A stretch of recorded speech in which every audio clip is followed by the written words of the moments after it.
Gajah. Gajah adalah mamalia besar dan famili Elephantidae dan ordo Proboscidea. Secara tradisional ada dua spesies yang ada,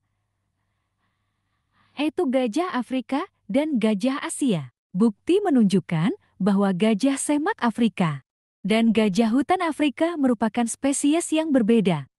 Perbedaan lama hidup diperkirakan, gajah Asia bertahan sampai 48 tahun. Gajah semak Afrika bertahan hidup 60-70 tahun. Sedangkan gajah hutan Afrika bertahan hidup 70 tahun.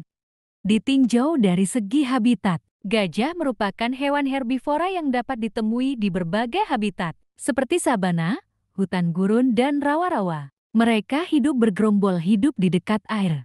Gajah telah dijadikan sebagai tenaga kerja semenjak masa peradaban lembah Indus dan masih digunakan sampai zaman modern ini. Gajah-gajah tersebut biasanya ditangkap ketika umur 10 hingga 20 tahun. Pada usia tersebut, mereka bisa dilatih dengan cepat dan mudah, serta mampu bekerja untuk lebih lama.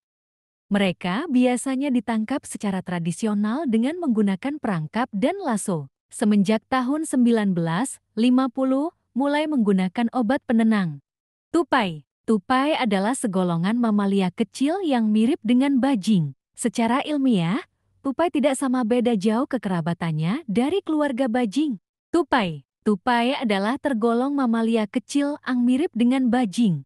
Secara ilmiah, tupai tidak sama dan beda jauh dengan bajing. Tupai adalah pemangsa serangga dan termasuk dalam bangsa insektivora. Sedangkan bajing termasuk bangsa rodentia. Hewan pengerat seperti tikus. Tupai memiliki otak yang besar. Rasio besarnya berbanding besar tubuh pada tupai adalah yang terbesar pada makhluk hidup, bahkan mengalahkan manusia. Tupai sering dijadikan ibarat dalam peribahasa Indonesia. Misalnya sepandai-pandainya tupai meloncat, akan jatuh juga.